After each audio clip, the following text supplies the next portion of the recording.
And I am here today with these nice devotees from our Helsinki ISKCON temple. ISKCON means International Society for Krishna Consciousness. And this is a movement that was founded in 1966 by my spiritual master, A.C. BhaktivinodeThakura Swami, His Divine Grace. And the purpose of this movement that he established in New York City of that year, 1966, is to spread to every town, every village of this world what you have just heard, the chanting of Lord Krishna's holy names. One thing you need to know is that it was prophesied 500 years ago in India in a scripture called Chaitanya Charitamrita that this would actually happen. In every town and village, Prithivi Arche, Nagaradi Grama, this is the Bengali verse, Savatra Pachara Hoile Moranam. In every town and village of this world, the sound of the name of God will be heard. The preaching of the name of Krishna will be heard. So why is this important? It is important because we live in a very dark time. You see, we are representing the scriptures known as the Vedas. They come, of course, from India. And the Vedas actually consist of many books. It is a vast encyclopedia of knowledge. So in these Vedic texts, the great ages, not only of this earth, but of the universe, are explained. So there is a what we call a demigod. He's not God. Demi means partial. Demigod. One of the greatest of the demigods. That is a superior personality to us. His name is Brahma. And he is actually the creator of everything that's going on inside of this universe. This all originates with Brahma. Again, he's not God, but he's given the power by Krishna to create in this way. So Brahma has 4 heads and 4 arms and his own planet called Brahma Loka. And this Brahma lives an incredible span of time, as long as the universe. And the Vedas tell us how long that is. It is over 300 trillion solar years.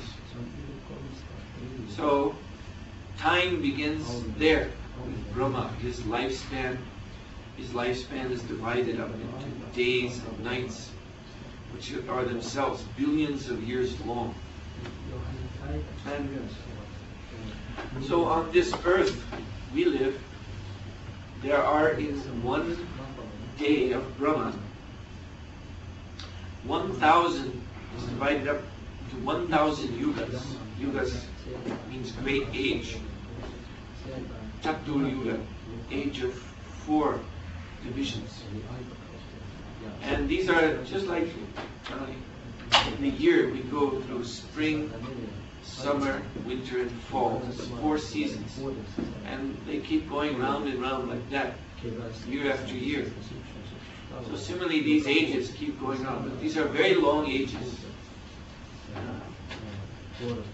So So the age we are living in now, Kali Yuga, or the age of quarrel, it has started only 5,000 years ago, but will extend for hundreds of thousands of years into the future and keep getting worse and worse and worse.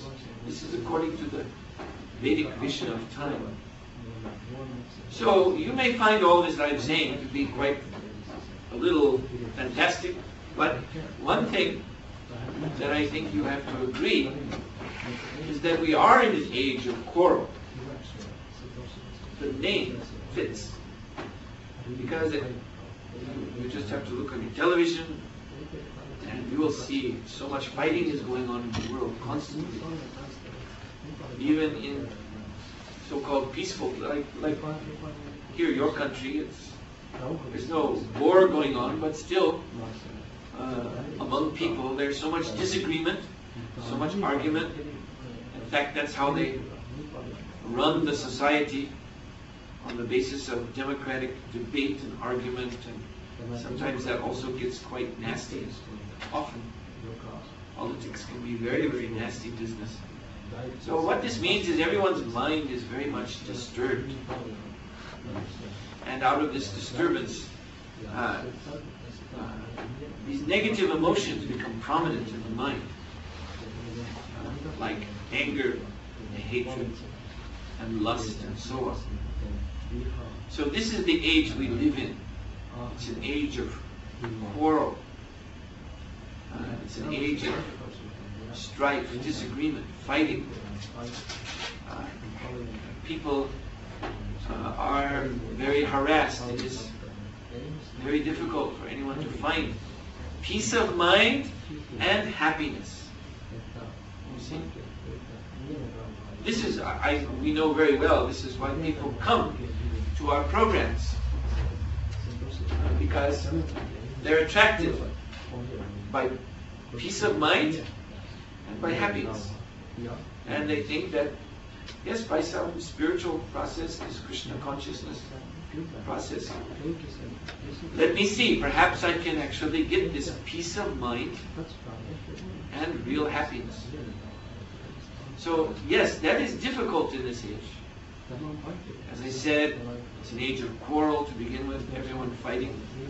Another thing is that everyone is trying in this world at this time to become happy. They're following their minds, they're following their speculations. What can make me happy? They're following their senses. The senses are pulling them to this and that type of pleasure. But these type of pleasures that are created by our minds out of speculation, guesswork, or just by following our sense desires, they actually don't make us happy. Yes, for some time there may be some sensual tingling of what we take to be pleasure, but it's very temporary, very quickly passes away. And what are we left with? We're left with a disturbed mind. We're unhappy. Just like when one is young. I remember when I was young, now I'm older. So when one is young, the world looks very bright and hopeful, and we think we can really enjoy. And so we try to enjoy, but time doesn't stop for us. You see, we get older and older, the hair gets gray, and then we're reaching a point where it's actually not really possible anymore to enjoy like we did when we were young. You see, it's kind of ridiculous. You see, some old man or lady going to a discotheque, what will everyone say? You see, some all the young people are dancing, and some old person comes and also tries to. It won't be very pleasant. They'll probably laugh at him.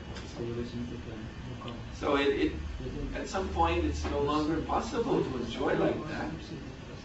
And in our old age, we look back at all those youthful pleasures, and we feel what is called nostalgia. You know, we wish we were back in those days, and we feel sad and we think of all the people we knew who are no longer with us. Maybe they have passed on or moved somewhere else. But anyway, we're separated from them. So we see how all these pleasures in life, they gradually lead us to sadness, disappointment, and then at the end there's death. You see, that means all hope for any happiness seems to be cut completely at the time of death. So this is what we're looking at in the future, all of us. So this type of trying to enjoy the moment, you know, trying to enjoy the moment by some imagination or by some following our senses, this doesn't actually make us happy. I could give more reasons, and many reasons. Another reason is that our body is not capable of enjoying so much sense pleasure. There's a limit to everything. You see? So people get frustrated. People get tired of enjoying the same thing. And then they want to change. That's why they speculate. What else can I do? What else can I do? What else can I do? So these pleasures, yes, they're temporary and they're limited. And actually, they also bring distress in the end.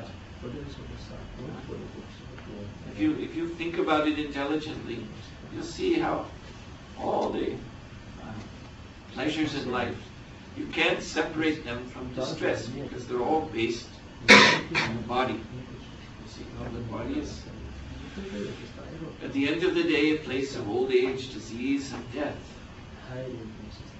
So this is the thing.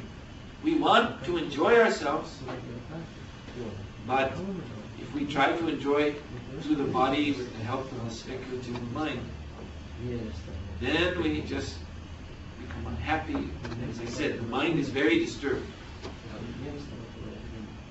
So still, we want to be happy. See? Even after so much disappointment, still a person will try. Because why? Now we have to consider this. I want you to think about the things I'm going to say a little carefully. They're a little bit philosophical, but at the same time I think they're very clear. You see what I've just described to you?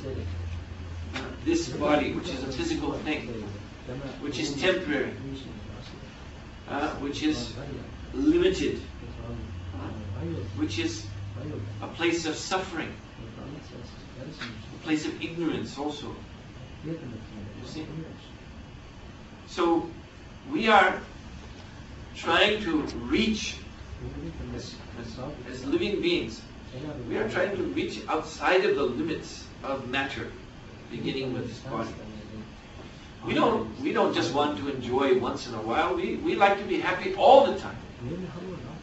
Isn't it? This is what people are really interested in. How to be happy more and more. You see? Not just a little bit here and there and then have a lot of suffering in between. You see, I mean, sometimes people argue because they have a personal philosophy. Well, I think that in life we should take the good and the bad as well. But that may be that may be your personal idea. But look at the society as a whole. You see progress, the idea of progress with technology and science. They're always trying to remove all the distress, all the frustration, all the boredom, and give you instant gratification, as much as possible. It's a push of a button, turn on your computer or something. It's going to be right there. This is what they're always promising. They're always advertising. It's like these little, everyone's got these little phones now. They keep in their pocket. I personally don't like these things very much, but anyway, everybody has them. It's become a necessity in life. So the idea is, now you have your phone with you wherever you go. When you want to make a call to someone, you don't have to go back home to your own home phone, or you don't have to look for one of those pay phones and have coins in your pocket and put the coins in. No, you've got your telephone right there. See, instant. And then you can get someone to talk to, blah, blah, blah, blah, blah. You talk to them and it's a nice conversation, smiling, laughing. You see, this is what I mean. This is one example. This is technology. This is what technology is trying to arrange for us. Reduce the waiting time, reduce the displeasure, reduce the boredom, reduce all the in-between. Just have pleasure, happiness, fulfillment as fast as you can. So this shows what the general trend is in the human being. He wants to be happy all the time. It's natural for him. And he wants to have complete knowledge. This is why we watch TV or read newspapers or go to school. Because we want to know what is really going on. We want to know the truth about everything. This is also why there is science. Well, that's what science promises. We can, by our scientific method, find out about everything. Yes. And another thing is we don't want to die. You see? Now the thing is, when you consider that we want pleasure all the time, we want to have complete knowledge, and we don't want to die, we'd like to live forever, and each of these points, science is trying to make it happen, make it possible. So if you consider these things that we want, really want, you see that it's actually going beyond this body, the confinement of this body. It's going beyond the material nature as it is. We're actually pushing with this science and progress and so on. We're trying to push into the realm of something transcendental. You see? Something totally unlike what life before has been. That's what progress is all about, right? They're always saying, we'll take you to a place such as never has been before. You see? Something new, something wonderful. Your grandfather couldn't imagine this. Nobody in the past could. This will be really great. So it's something higher, something better, something beyond. And they're contemplating, yes, one day our science will become so advanced that nobody will have to die. Maybe some part in the body will wear out, but we'll replace it. You see? We'll put in artificial brain in your head, or artificial heart, or whatever. And you just replace all the parts and keep going. They have such kind of ideas. Or some way to slow the death down, to stop it by some injection. All these speculations are going on. You see? So this is what many people hope the future will bring. So actually the urge is for something spiritual. And scientists even admit that. I've read many books by big scientific brains, and they even say like this. They even say, what religion was trying to do, we will do. You see? Religion was trying to bring you to a heaven, some very wonderful place where you never have to die and you'll always be happy. Well, that's religion. That's just a story. But with science, we can actually make it happen.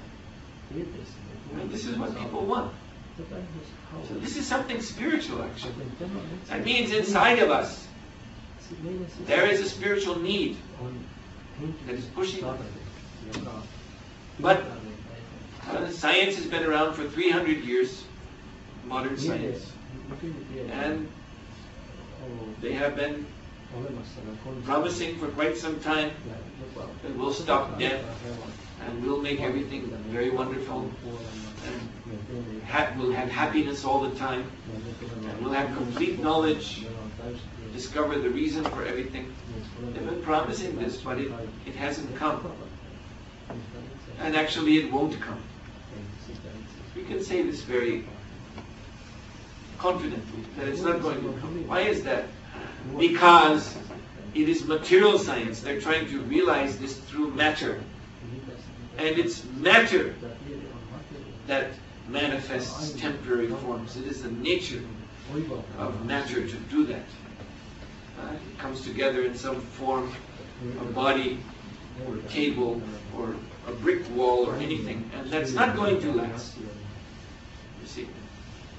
And matter is by nature full of ignorance.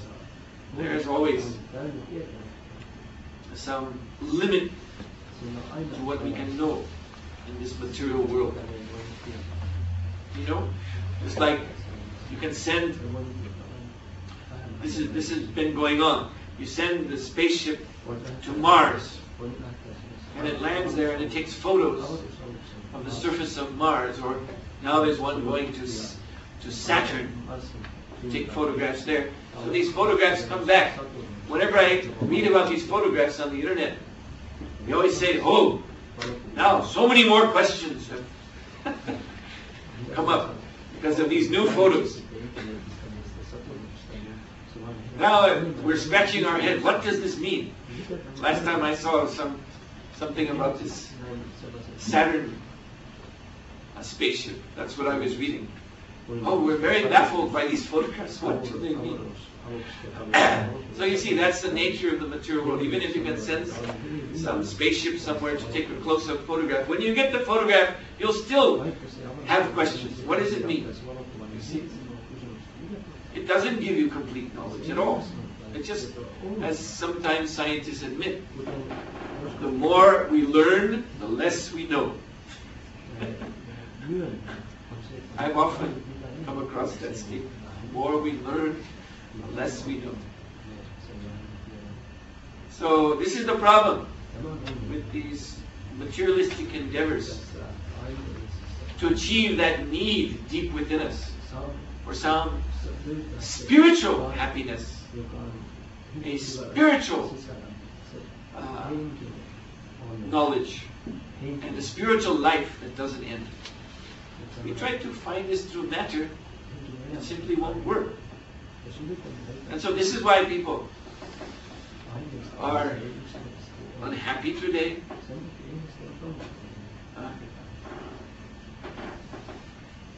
Because our inner needs are not really being fulfilled at all. This is why people are looking again in new spiritual movements to see if they can satisfy this deep inner desire. So what do we have to say about that? About how you can achieve? Actually, there's 3 Sanskrit words I want to explain to you. Sat, Chit, Ananda, eternality, knowledge, and bliss. This is actually our inner nature. What we are inside is we are a soul. And that soul is eternal. There's no beginning and no end. What has a beginning and end is the body. And that eternal soul passes from body to body to body, life after life after life. This is what you call reincarnation. That body is also a spark of knowledge. That is our nature. We are knowers. In Bhagavad Gita, Krishna says, he calls the soul Jnani, the knower. That is our nature. And Ananda. Ananda means bliss. Sat, Chit, Ananda. Eternality, knowledge, bliss or happiness. That is also our nature. Unfortunately, what has happened to us is that we have forgotten that nature. We've lost touch with it. Just like a person can have this condition of mind called amnesia. See? And he forgets his name. He forgets where he lives. Of course, he has that name still. And he still, if he would go to his address, his parents, his relatives would say, "Oh, please come in. That is his place." But he has forgotten. That's all. So in the same way, we, our spirit soul, have forgotten who we are. We've forgotten our nature.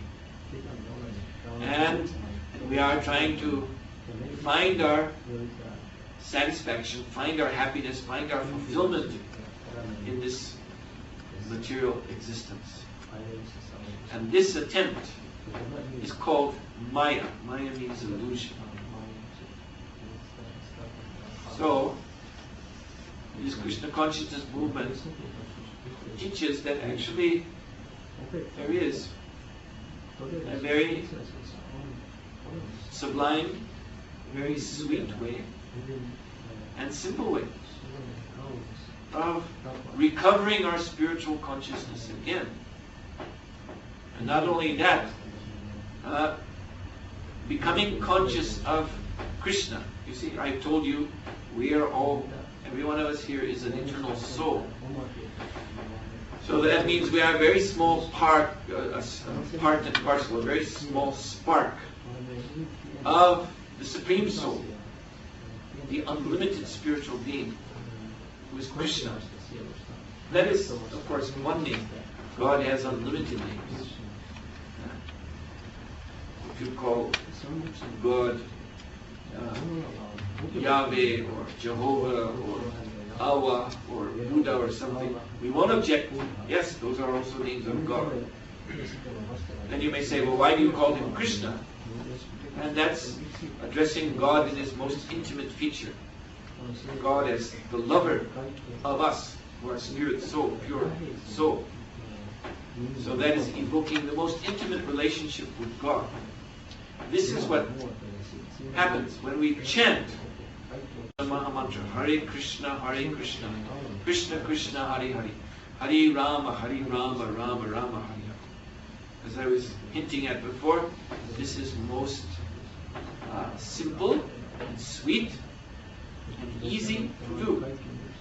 It's not hard to learn this mantra, but if we chant it, then we are giving strength immediately as compared to pouring water on a little plant, a little vine which goes up. So it starts off as a little bud, a little leaf coming out of the ground. You have to pour water on it. It takes nourishment from the water, it gets bigger. So similarly, our soul takes nourishment from the chanting of Hare Krishna Maha Mantra.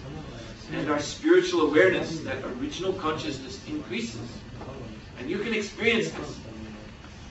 See, what I'm telling you now, it's not an item of faith. I'm not saying, oh, this is something you have to believe. What I'm saying is, you can, if you try it, experience it yourself. So as this spiritual consciousness expands, then what do we realize? We realize, oh, I am eternal. I'm not this body. I'm something else. I'm the identity behind the body.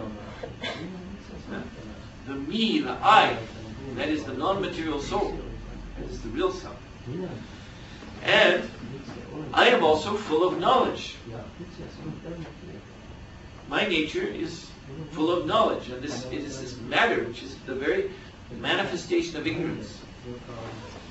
And then finally, ananda, bliss. That bliss is there as we particularly realize, come to know of our eternal, intimate, loving relationship with Krishna. We are addressing when we chant His holy names. So this is a very simple process, yet it is very, very ancient. The Hare Krishna mantra has been chanted in India at least by saintly persons for thousands of years. I told you about these Vedas, the ancient books. It is recorded there in the Vedic scriptures as the Maha Mantra, the great chanting for deliverance. So this is what we have to offer you today. If you come here for happiness and peace of mind, this is what we have to offer to you. That you kindly try this chanting of the Hare Krishna Maha Mantra. Of course, we have so much to offer you. We have all these books. These are, I was telling you about the Vedic texts. So here are the very important ones, like Srimad Bhagavatam, Bhagavad Gita, Chaitanya Charitamrita. These are very, very important works of Krishna consciousness. So that is there. And if you want to chant, we have beads for sale there, because we chant what we call Japa Mala, chanting beads. There are 108 beads. We chant on it. Devotees can show you how to do that. And there'll be prasadam. Yes. This is also extremely important. That in Krishna's own book that he speaks to his disciple Arjuna, which this book is called the Bhagavad Gita. So he explains to Arjuna that by what we eat, we acquire what is called karma. You've probably all heard this word. It's a simple word, actually. It just means activity, action, karma. But it's understood that if there's an action, then there must be a reaction. So what we do in this life will lead us to the next existence. There'll be a reaction in the next life. So one of the main ways in which we make this karma for ourselves is by eating. Because whatever we eat, it involves eating some other living being. Even if one is a vegetarian. And of course we are vegetarians, but we're more than that. I'll explain this in 1 second. It's not enough just to be vegetarian, because the vegetables, the grains, the plants also have life. And we take that life when we eat, what to speak of animals. So Krishna declares in Bhagavad Gita that what we should do is we should take the good foods, which means pure foods, like vegetables and grains and rice. Grains means rice, wheat, and milk products, and fruits, these nice natural products of the earth, which are acquired non-violently. We should take such foodstuffs and we should offer them to Krishna. So that's how we live. Everything we eat is first offered to Krishna. And what does this do? Krishna says it cleanses the karma from that food. Krishna transforms that food. He spiritualizes it. So that those living entities, those living beings who gave their life in the preparation of that food, they're actually delivered from this world. They go back to the spiritual world. And if we eat that, prasadam is called, prasadam means mercy, then this is also purifying and spiritualizing us. There's no karma. So this prasadam you will get today, and it is a very wonderful taste experience. All around the world people are very fond of the Hare Krishna cooking. We also have some very nice cookbooks that we have in here, but anyway, this ISKCON Society has some wonderful cookbooks. One can eat very, very nicely, enjoying all the different tastes. According to the Vedas, there are 6 kinds of taste, like sweet and sour and salty and bitter and so on and so forth. So there's 6 kinds of taste. So that's what our tongue craves, and you can get all of these tastes in a vegetarian way. So, but of course, everything is offered to Krishna, so it is even more delicious. It is touched by the Supreme Blissful Personality Himself. So this is a very simple program, very natural. Prabhupada used to say chanting, and when we chant Hare Krishna, of course here we were sitting down, but we like to especially chant standing up so that we can dance. So chanting and dancing and taking Krishna Prasada, and hearing some philosophy, and doing some service for Krishna in our life. It's a very sweet way to develop our original spiritual consciousness. And because this method is there, because what I am teaching you, what I'm trying to explain to you today, is a method, not simply a belief system, but it's a method, it's a thing you can try for yourself. Therefore, by this method, you can actually begin to experience these things that I've told you, as I said, you can begin to experience yourself as soul, spirit soul, and you can begin to experience your eternal relationship with Krishna. Wonderful happiness of that relationship. And in this way, we become happy. A happiness that does not rest upon material arrangements. You see? It's not a happiness that depends on anything material, because it's a happiness that arises from pure consciousness, the consciousness of the soul and Krishna, the meeting point of these two consciousnesses. That's why we call this Krishna consciousness. So this is eternal happiness. And this gives us peace of mind when we are fully satisfied by the experience of the happiness of Krishna consciousness, and the mind becomes peaceful. So, I think that I'm going to pause right now and see if you have any questions. Of course, I can go on speaking, but I'd like to know if you've been following what I'm saying. This might have aroused in your mind some question, or you want to make a comment. We could have an interesting discussion. You have something to say. Tehkää kysymyksiä, on varasin sitten tämän aikaa, mainitsin hänelle ja aikaa kysymyksiä. Te voitte tehdä suomeksi, jos kääntää. Ihan.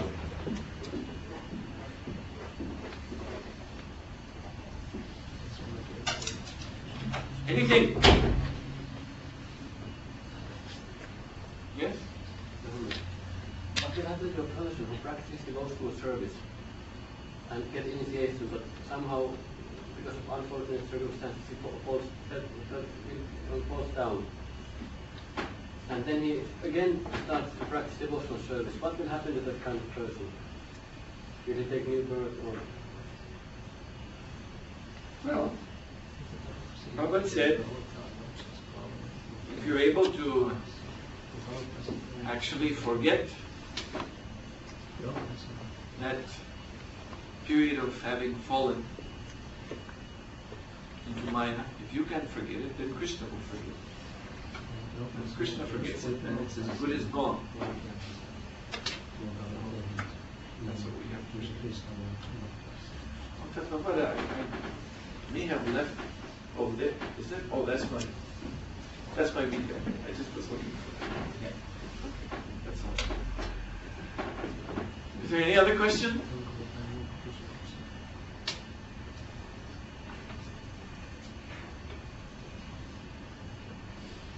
Olkaa nyt hyvät. Teillä on hyvä tilaisuus. Niitä harvinaisia tilaisuuksia teille suoraan ihmisille opettaa. I have. Yes? You said about the yugas, like the seasons they change. Yes. 4 yugas in a cycle, and they keep coming again and again. Yes. So, how long do these yugas go on? How long do they go? Go on, or is there a pause sometime? Yeah, well, these yugas go on throughout the day of Brahma. So it's a period of 4,300,000,000 years. And the yugas are what's called the Divya Yuga or Chatra Yuga, the set of 4 yugas. There's 1,000 of them in this time period, so that works out, of course, to 4,300,000 years for the 4 ages together. And then they're divided. The Satya Yuga is the longest age. Then Treta Yuga, Satya Yuga is about 1,700,000 years. Treta Yuga is about 1,200,000 years. Then the Dwapara Yuga is about 800,000 years, and the Kali Yuga is about 430,000 years. In this way, they're divided. So, yes, throughout the day of Brahma, then there's 1,000 yugas, but then his night comes, and in the night time, everything in the universe kind of is withdrawn. This night means everything shuts down. Like in the world outside here at night time, everything slows down. Not much is happening. Similarly, over the whole universe, in the night of Brahma, things pretty much come to a stop. The living entities are withdrawn back into the lotus on which Brahma sits. And then the next day, they come out. It goes on again for a long, long time. So there is a pause in the night. And the night is as long as the day. It's 4,300,000,000 years. So in the meantime, during the night, what happens to the souls? They're in a state of suspension, like a state of deep sleep. The susupti, unconscious, because they all get drawn back. The living entities come out of the lotus that Brahma sits on. He brings them out, puts them in their different karmic positions for the rest of the day. They go on, and then at night they come back into the lotus, submerged. Long, long sleep.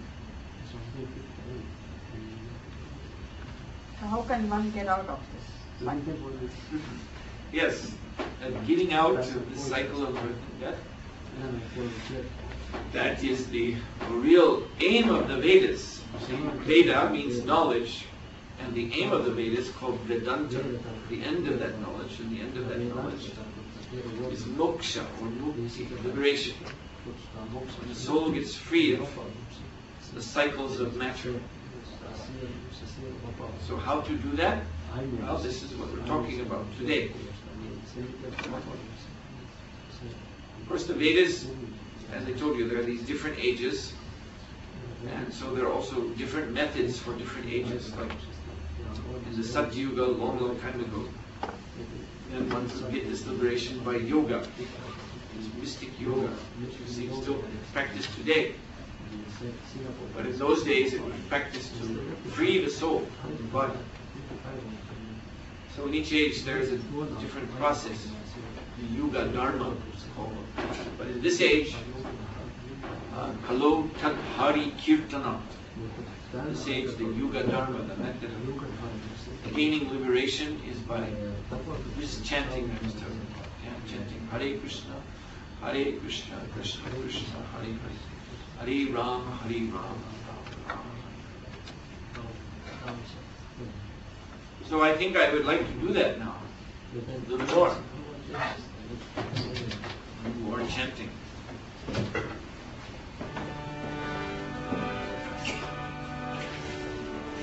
Namo Vishnu Padaya Krishna Vistaya Bhutale Srimati Bhakti Vedanta Swami Niti Namine Namah Om Vishnu Padaya Krishna Vistaya Bhutale Srimati Bhakti Vedanta Swami Namine Namaste Saraswati Deve Gauravani Prachadine Nirva Shisha Shunyavani Vashyachari Sakarine Namaste Saraswati Deve Gauravani Prachadine Nirva Shisha Shunyavani Vashyachari Sakarine Krishna Chaitanya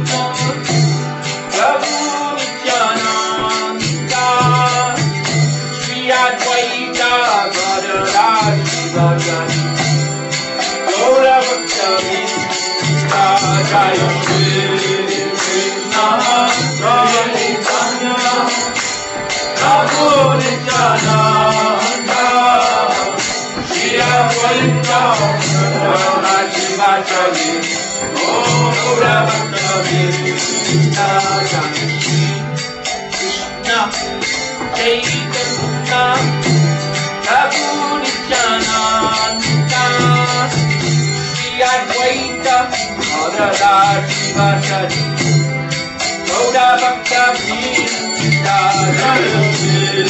Krishna Chaitanya, Prabhu Nityananda, Shri Advaita Gadadhara Srivasadi, Gaura Bhakta Vrinda Krishna Chaitanya, Prabhu Nityananda, Shri Advaita Gadadhara Srivasadi, Gaura Bhakta Vrinda Krishna Chaitanya, Prabhu Nityananda, Shri Advaita Gadadhara Srivasadi, Gaura Bhakta Vrinda. Hare Krishna, Krishna Krishna, Hare Hare, Hare Rama, Hare Rama, Rama Rama, Hare Hare, Hare Krishna, Krishna Krishna, Hare Hare, Hare Rama, Hare Rama, Rama Rama, Hare Hare, Hare Krishna, Krishna Krishna, Hare Hare, Hare Rama, Hare Rama, Rama Rama, Hare Hare, Hare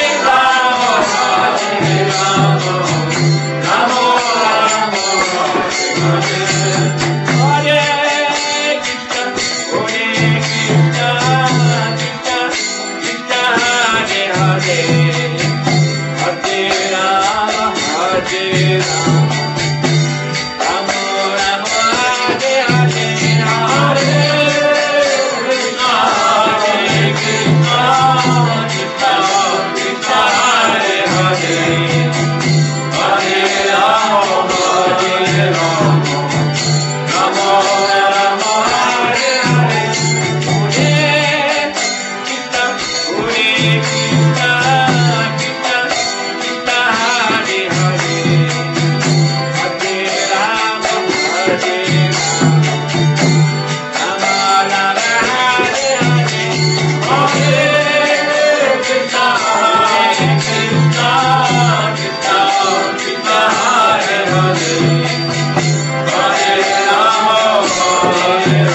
Rama, Rama Rama, Hare Hare, Hare Krishna, Krishna Krishna,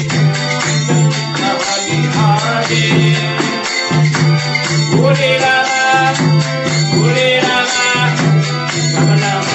Rama Rama, Hare Hare, Hare Krishna, Hare Rama, Hare Rama, Rama Rama, Hare Hare, Hare Krishna, Krishna Krishna, Hare Rama, Hare Rama, Rama Rama, Hare Hare, Krishna Hare Krishna, Krishna Krishna, Hare Hare, Hare Rama, Hare Rama, Rama Rama, Hare Hare, Hare Krishna, Krishna Krishna, Hare Hare, Hare Rama, Hare Rama, Rama Rama, Hare Hare, Hare Krishna, Hare Krishna, Krishna Krishna, Hare Hare, Hare Rama, Hare Rama, Rama Rama, Hare Hare, Hare Krishna, Hare Krishna,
Ja ennen kuin Muriraj Prabhu, joka organisoi päästää teidät sitten seuraavaan vaiheeseen Krishna Prasadam, haluan mainita, että huomenna, koska se on avoin tilaisuus, jos te olette reilusti yliopisto-opiskelijoita opiskelijan näköisiä, huomenna on luentotilaisuus Vedanta psykologiasta, kasvatustieteen tiedekunnassa. Voitte ottaa Tapodiviamiin yhteyttä, hän voi antaa teille tarvittaessa. Tuosta jos menette tuossa opiskelijakategoriassa, on suunnattu psykologian opettajaksi valmistuville. Suhotra Swami Maharaj matkustaa sen jälkeen Vaasaan ja huomeniltana, jossa hän pitää sitten Opu-akademissa luentoja, sitten lauantai Helsingin yliopistossa. Hän lensi tänne suoraan Kööpenhaminasta, joten hän matkustaa todella paljon ja hän ei todellakaan ole niitä henkilöitä, jotka rahastavat tuolla, mutta jos te haluatte kattaa jotain tai antaa lahjoituksen hänen matkakuluistaan, Muriraj Prabhu, moni nostettu vähän kättä ylös tunnettua. Te voitte hänelle antaa pienen lahjoituksen, joka menee sitten noihin matkakuluihin, mutta se ei ole pakollinen. Joten me toivotamme teille oikein mainiota ruokahalua ja niille, joita myös joitakin ollaan tavattu aikaisemmin Intiaan. Todella hyvästi mainiota syksyn.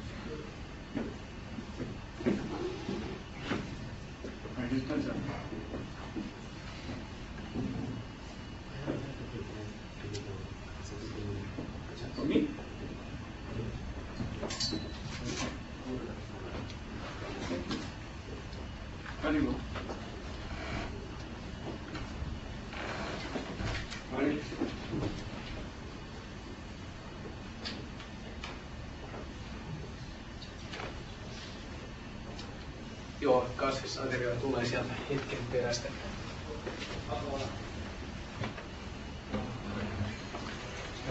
Illan ateriana on puria, chutneja ja pörkkiä, kaikki traditionaalisia intialaisia laajoja